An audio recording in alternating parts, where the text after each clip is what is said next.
Bazen bir insan sadece filmlerde değil, kalplerin en derinlerinde yaşar. Öyle insanlar vardır ki sesiyle değil, suskunluğuyla anlatır her şeyi. Ve öyle biri vardı ki sahneye çıktığında sadece karakterini değil, bir halkın tarihini, bir çocuğun umudunu, bir toplumun susmuş sesini canlandırdı. Chadwick Boseman.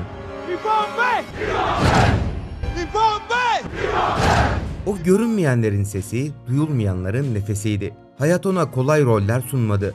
Ama o her zor rolü bir hayata dönüştürdü. Her sahnede kanseri değil karakterini oynadı. Her gülümsemesinde acıyı değil umudu taşıdı. Wakanda'da bir kraldı. Gerçekte ise bir savaşçı. Wakanda forever! Ve en çok da sessizce verdiği mücadeleyle hatırlanacak bir kahraman. Şimdi ise maskenin ardında kalan gerçek hikayeyi anlatma zamanı. Wakabi yapma! Yapma diyorum! Sessiz bir gücün doğuşu Chadwick Boseman. O yıldız tozlarıyla doğmadı. Işıklar, kameralar, kırmızı halılar. Henüz hiçbirinin adı bile yokken Güney Carolina'nın küçük bir kasabasında Anderson'da açtı gözlerini. Annesi Caroline bir hemşireydi. Babası Leroy ise tekstil fabrikasında ter döken bir işçiydi.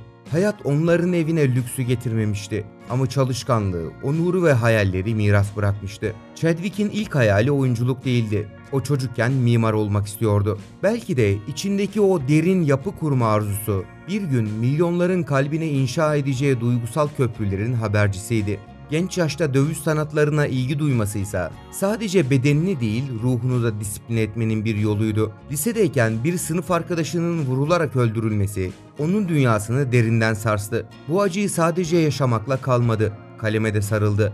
Olayın üzerine Crossroads adlı ilk oyununu yazdı. Okul sahnesine taşıdı. Daha o yaşta sanatla yas tutmayı, iyileşmeyi ve içindekileri en iyi şekilde anlatmayı biliyordu. Basketbolda da başarılıydı. Üniversitede oynaması için teklifler aldı. Ancak Chadwick başka bir yol seçti. Topa değil, kaleme ve sahneye yöneldi. Washington'daki efsanevi Howard Üniversitesi'ne kaydoldu. Orada kaderin en güzel hediyelerinden biriyle tanıştı. Akıl hocası Felicia Rashad. Onun aracılığıyla Denzel Washington, Chadwick'in İngiltere'deki Oxford yaz programına katılabilmesi için maddi destek verdi. Henüz tanımadığı bir oyuncu için Denzel geleceğe yatırım yaptı.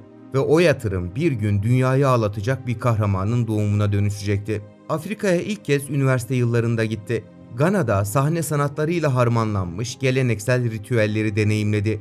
Bu onun için bir okuldan fazlasıydı, bir kök buluşmasıydı. Hayatımın en önemli öğrenme deneyimlerimden biriydi, diyecekti yıllar sonra. Döndüğünde New York'ta Dijital Film Akademisi'nde eğitim aldı. Yönetmen olmak istiyordu artık. Oyunculuk onun için sadece oyunları daha iyi anlayabilmenin bir yoluydu. Ama kimse bilemezdi. Bu sessiz ve kararlı genç adamın hikayesi bir gün milyonların ilham aldığı bir efsaneye dönüşecekti. Sahnenin gölgesinde yükselen ruh. Chadwick Boseman, küçük tiyatroların dar kulislerinde elinde kalemiyle büyük hikayeler yazmaya başlamıştı. Bu hikayeler sadece kurgudan ibaret değildi. Chadwick kendi halkının acısını, umudunu ve onurunu kelimelere döküyor. Her satırda bir ruh taşıyordu. 2002'de Harlem'in sokaklarında yankılanan bir oyun vardı, Remy the Ferret. Hip hop ritimleriyle yoğrulmuş, ritüel gibi sahnelenmiş bu yapıt, onun Howard'dan sınıf arkadaşıyla birlikte yazdığı ve bizzat rol aldığı bir manifestoydu adeta. Hemen ardından gelen hierofik grafiti ise modern siyah kültürüyle kadim tanrılar arasında kurulan bir köprüyü anlatıyordu. Her oyun onun ruhunun bir başka yansımasıydı. Sahne onun kutsal alanıydı. Ama ekrana adım attığında işler değişti. All My Children dizisinde ilk televizyon rollerinden birini aldığında sistemin gerçek yüzüyle tanıştı. Senaryoda siyah bir karakterin uyuşturucu bağımlısı bir aileden geldiğini görünce susmadı. Karakterin ırkçı kalıplarla yazıldığını dile getirdi ve bu rolü kaybetti. Yerine Michael B. Jordan getirildi. Chadwick hiçbir zaman susmadı. O haksızlığa karşı bir satırla bile direnen adamdı. Diziden atılmak onu yıldırmadı. Law and Order, CSI ve Cold Case gibi yapımlarda kısa roller aldı ama her seferinde iz bıraktı. Oynadığı her karaktere kendi hikayesini taşıdı ama onun gerçek tutkusu hala tiyatroda yanıyordu. 2004'te sahneye koyduğu ve yazdığı en güçlü eserlerden biri Deep Azure, polis şiddetini konu alan ve cesaretle yazılmış, neredeyse tamamı kafiyeli bir tiyatro oyunuydu. İzleyenler onu yere göğe sığdıramadı. Bu aslında sadece bir oyun değildi, bu bir çığlıktı. Görmezden gelinenlerin, susturulanların, bastırılanların sesi olmuştu. Tiyatro onu yoğurdu ama kader onu başka bir yola çağırıyordu. 2007'de kendi kısa filmi Blood Over a Broken Pawn'la yazarlık, yönetmenlik ve yapımcılık alanında yeteneğini ortaya koydu. Film, Hollywood Black Film Festivali'nde ödül aldı. Aynı yıl aldığı bir telefon onun hayatının yönünü değiştirdi. Deep Azur'u beyaz perdeye taşımak isteyen yapımcılar onu Los Angeles'a çağırdı. Chadwick çantasına kalemini, tutkularını ve susmayan sesini koydu. Hollywood'a yürüdü. Ama bu yürüyüş sıradan bir kariyer için değildi. Bu tarihe adını kazıyacak bir kahramanlığın başlangıcıydı. Yalnız savaşçı, sessiz kahraman. Los Angeles'a ilk adımını attığında cebinde çok az parası, kalbinde ise kocaman bir hayali vardı. Kendini göstermeye çalıştığı ilk yıllarda çoğu kişi onu görmezden geldi. Yine de pes etmedi. Her küçük rol onun için bir meydan okumaydı. Her karakterin altına imzasını değil, ruhunu kazıdı. Ama kaderin onun için yazdığı asıl rol 2013'te geldi. O günlerde Chadwick, New York'ta küçük bir tiyatro oyunu yönetiyor, oyunculuktan tamamen kopmayı düşünüyordu. Ta ki bir telefon gelene kadar. Jackie Robinson'ı canlandıracak birini arıyorlardı. Siyahların beyaz sahalara adım atmasının yasaklandığı bir dönemde korkmadan beyzbol eldivenini kuşanan o cesur adamı Chadwick 2 kez seçmeye çağrıldı. Sıradan sahneleri değil, öfkeyle sopasını kırdığı o en zor sahneyi okudu. Öfkesini içine gömmüş ama direncini hiç kaybetmemiş bir adamın bakışlarını taşıdı gözlerinde. Yönetmen kararını verdi o an. Bu çocuk Jackie. Ve kamera döndüğünde yalnızca Robinson'ın forması değil, onun mücadelesi de Chadwick'in omuzlarına yüklendi. Her sahnede terledi, her replikte mücadele etti. Haftalarca beyzbol eğitimi aldı, role hazırlanmadı, adeta dönüştü. Eşi Rachel Robinson, kocamı yeniden gördüm dediğinde Chadwick'in aslında ne başardığı anlaşılmıştı.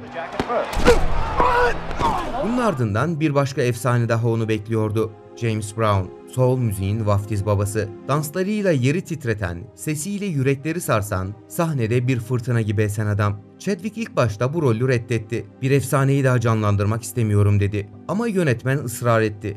Çünkü biliyordu, bu ruhu taşıyabilecek tek kişi vardı. Chadwick 2 ay boyunca günde 8 saat dans provası yaptı. Şarkı söyledi, ter döktü, bedenini Brown'un ritmine teslim etti. Brown'u tanıyanlar onu hayretle izledi. Bu bir oyunculuk değildi. Sanki James Brown yeniden dirilmişti. Ve böylece Chadwick Boseman sinemanın yalnızca bir yıldızı değil, zamanın içinden gelip geçmiş tüm ruhların temsilcisi oldu. Ama şöhretin ışıkları onun karanlıklarla savaştığını gizleyemiyordu. Çünkü ne yaparsa yapsın Chadwick hep içeriden bir boşlukla konuşuyordu.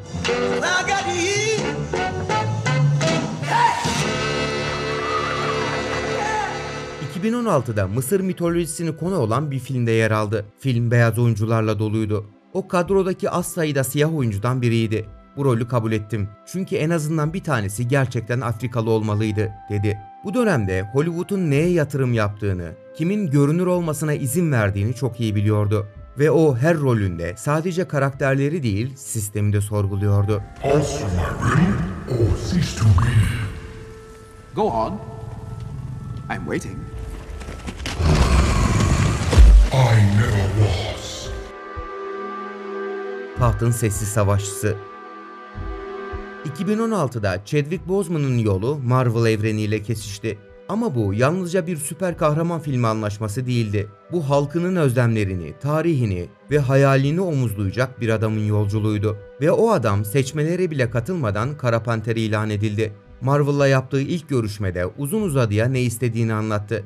Karakterin sadece bir çizgi roman figürü değil, bir miras taşıyıcısı olması gerektiğini söyledi. Sadece bir kral değildi. Batı'nın binlerce yıldır bastırdığı bir hayalin, özgürlüğün, öz saygının vücut bulmuş haliydi. Ve Chadwick bunu her hücresinde hissediyordu. Filmin dili için Xhosa'yı seçti. Aksanı kendisi geliştirdi.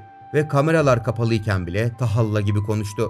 Çünkü o rol yapmıyor, ruhunu bir halkın sesiyle bütünleştiriyordu. 2018'de Kara Panter sinemaları yerle bir etti. Siyahi oyuncu ve ekipten oluşan ilk dev bütçeli filmdi. Gişede kırdığı rekorlar, kazandığı ödüller sadece rakamlarla ölçülemezdi. Bu bir filmdi, evet. Ama aynı zamanda 10 yıllardır beyaz perdede kendine yer bulamayanların yankısıydı. Wakanda artık yalnızca kurgusal bir ülke değildi. O Chadwick'in yüreğinde kurduğu adaletli bir dünyanın sembolüydü. Başkan Barack Obama onu Beyaz Saray'da karşıladı. Time'ın yüzler listesine girdi. Çocuklar onunla özdeşleşti. Ben de bir kahraman olabilirim dedi. Chadwick bir maskenin altına saklanmadı. O maskeyle görünür oldu. Ama onun için başarı sadece sahnede olmak değildi. 2017'de Marshall filmiyle bir kez daha tarihsel bir figürü, Thurgood Marshall'ı canlandırdı. Farklılıklarını sorguladı. Role uygun olup olmadığını düşündü. Ama sonunda doğru olanı yaptı. Çünkü onun için mesele benzemek değil, anlamaktı. Mahkeme salonunda susturulan ama aklıyla davaya yön veren bir adamı oynarken Chadwick aslında kendi sesini veriyordu. Yani susturulmuşların sesi. Ve ardından 21 Bridges geldi. Artık sadece oyuncu değil, yapımcıydı da. Projenin ilk taslağında herkes beyaz erkekti. O masaya yumruğunu vurdu ve hikayeyi dönüştürdü. Filmdeki başrol kadın oyuncunun ücretini kendi maaşından karşıladı. Çünkü eşitliği savunmak sadece konuşmakla değil, bedel ödemekle olurdu. Polis karakterini canlandırmadan önce NYPD ile görüştü, eğitim aldı, silah kullanmayı öğrendi. Ama onun en büyük silahı her zaman vicdanıydı. Bu yüzden filmin senaryosuna duygular kattı, insanlaştırdı, derinlik verdi. Onun oynadığı her karakterin arkasında yalnızca bir metin değil, bir duruş vardı. Chadwick için oyunculuk, sanat değil, sorumluluktu. Wakanda onunla nefes aldı. Tarih onunla yeniden yazıldı. Ve tüm bu başarıların ortasında o hala sessiz bir adamdı. Gülümseyen, çalışkan, nazik ama içinde büyük bir savaşı sessizce sürdüren bir kral. Alkışlar yükselirken sessizce çekilen bir kahraman. Chadwick Boseman'ın takvimi yoğundu. Vücudu yavaş yavaş savaş verirken ruhu hala anlatmak, aktarmak ve sonsuzluğa dokunmak istiyordu. Marvel'ın maskeli kralı, süper kahraman rolünün ötesine geçmek istiyordu artık. Çünkü onun için oyunculuk sadece ün değildi, bir misyondu, bir isyandı. Adeta bir dua gibiydi. Ve o dualar 2020 yılında Five Bloods ve Ma Rainey's Black Bottom isimli iki eserle yankı buldu. Chadwick'in canlandırdığı Stormy Norman, filmde yaşananlardan çok hatıralarda var olan, neredeyse kutsal bir karakterdi. Norman sadece savaşçılığıyla değil, inancı, bağlılığı ve görünmeyen yaralarıyla sarsıyordu izleyici. Chadwick fiziksel olarak giderek zayıflarken, perdeye yansıttığı enerji o kadar büyüktü ki, hayranları onun gerçekten hasta olabileceğini düşünmedi bile. Çünkü onun gözlerinde yorgunluk değil, ateş vardı. Ama gerçek alev Ma Rainey's Black Bottom filminde yandı. August Wilson'ın bu ağır, keskin, siyah tarih ve sanatla yüklü oyununda Chadwick, genç ve öfkeli trompetçi Livie'ye hayat verdi. Ya da daha doğrusu can verdi. Liv sahnede Tanrı'yla kavga ederken, Chadwick aslında hayatın adaletsizliğiyle savaşıyordu. Rolü için kilo vermiş, sesi incelmişti. Ama performansı o kadar güçlüydü ki bir noktada izleyenler filmdeki oyunculuğu değil, gerçeği izlediklerini düşündüler. Gözyaşlarıyla yoğrulmuş monologları, sanki hayatının özeti gibiydi. Bu rol ona ölümünden sonra bir Emmy ödülü, Oscar, BAFTA ve Altın Küre adaylıkları kazandırdı. Ve daha da önemlisi onu bir sanatçının son nefesiyle bıraktığı mükemmel eser haline getirdi. Chadwick aynı zamanda Yasuke adında bir film projesine hazırlanıyordu. Japonya'daki ilk siyahi samurayın hikayesi anlatılacaktı. Ne yazık ki bu proje hayalini gerçekleştiremeden bir başka samuray gibi savaş alanını sessizce terk etti. 2020 yılıydı. Dünya yavaş yavaş sessizliğe gömülürken Chadwick Boseman da kendi sessizliğine doğru yürüdü. Kansere karşı yıllardır tek kelime etmeden savaşıyordu. Kimse bilmiyordu. Kamera arkasında kemoterapi görmüş, ameliyat geçirmişti. Ama sahneye çıktığında tek bir kusur göstermemişti. Onun kahramanlığı yalnızca Wakanda'da değil, gerçeğin acımasızlığı içinde de sınanmıştı. Ve şimdi onun sesi hala duyuluyor. Wakanda'da yankılanan bir savaş narası gibi, bir trompetçinin gözüne fırlattığı son nota gibi, bir mahkeme salonundaki son cümle gibi. Hollywood gürültülüdür. Şöhret her ayrıntıyı gizler, her zaferi duyurur. Ama Chadwick Boseman bu dünyanın ortasında en büyük savaşını fısıltılarla verdi. Hiç kimse bilmiyordu. O gülümseyen bir yüzün ardında ölümle göz göze yaşamayı öğrenmişti. 2016 yılında kolon kanseri olmuştu. 3. evredeydi. O sırada Kaptan Amerika Civil War setindeydi. İlk defa Kara Panter kostümünü giymişti. Vücudu zayıflamaya başlamıştı belki ama içindeki direniş daha yeni uyanıyordu. 4 yıl boyunca ameliyatlarla, kemoterapilerle, ağrılarla uğraştı. Ama arka arkaya filmlerde geldi. Çünkü onun için rol model olmanın yükü acıdan daha ağırdı. O kimseye acınmadı, sızlanmadı, sadece yaptı. Ve 28 Ağustos 2020'de Los Angeles'taki evinde sevdiği kadının ellerini tutarken gözlerini kapadı. Eşi ve ailesi yanındaydı. Dünya ise habersizdi. 43 yaşındaydı. Vasiyet bırakmamıştı. Çünkü onun mirası kelimelerle değil, ilham verdiği milyonlara kazınmıştı. Haber geldiğinde dünya durdu. Marvel setleri, Hollywood kırmızı halıları, NBA salonları, Grand Prix pistleri hepsi tek bir isimde birleşti. Chadwick Boseman. Kevin Feige, şimdi çağlar boyunca hatırlanacak bir ikon dedi onun için. Hamilton zafer turunu ona adadı. NBA'de maçlar durdu. Sinema salonları karardı. Jackie Robinson'ı canlandırmasından tam 7 yıl sonra Jackie Robinson'ın gününde hayatını kaybetmişti. Sanki hayat final sahnesini onun için özel yazmıştı. Harvard Üniversitesi onun öğrencilikten süper kahramanlığa uzanan yolculuğunu sonsuzluğa armağan ilan etti ve belki de en çok konuşulan an. Ailesinin sosyal medya hesabından duyurulan ölüm haberi 24 saat içinde 6 milyondan fazla beğeni aldı. Sessizce giden bir adam için dünyanın çığlıkla attığı bir son bakıştı. O artık yoktu. Ama Wakanda onunla var olmuştu. Onun sesi Maraine'de adaletsiz bir tanrıya haykırırken duyulmuştu. Onun yüzü Norman'ın gökyüzüne bakan gözlerinde sonsuzluk bulmuştu. Onun yürüyüşü tahta doğru yol alırken büyük bir iz bırakmıştı. O artık aramızda değil. Wakanda'nın topraklarında değilse bile milyonların kalbinde hala bir tahtı var. Chadwick Boseman. O bir süper kahraman gibi yaşamadı. O bir adam gibi savaştı. Hastalığını hep gizledi. Çünkü onun acısı kimseye yük olmamalıydı. Roller aldı. Çünkü hikayeler anlatmalıydı. Hep direndi. Çünkü umut hep var olmalıydı. Arkasında dev bütçeli filmler değil, sonsuz ilham bıraktı. Çocuklara örnek, gençlere umut, insanlığa cesaret oldu. O sahneden indi, perde kapandı. Ama biz onun adını her hatırladığımızda aslında bir perde daha açılıyor. Umut perdesi. Huzurla uyu Chadwick. Sen artık Wakanda'nın kralı değil, sonsuzluğun onurlu savaşçısısın.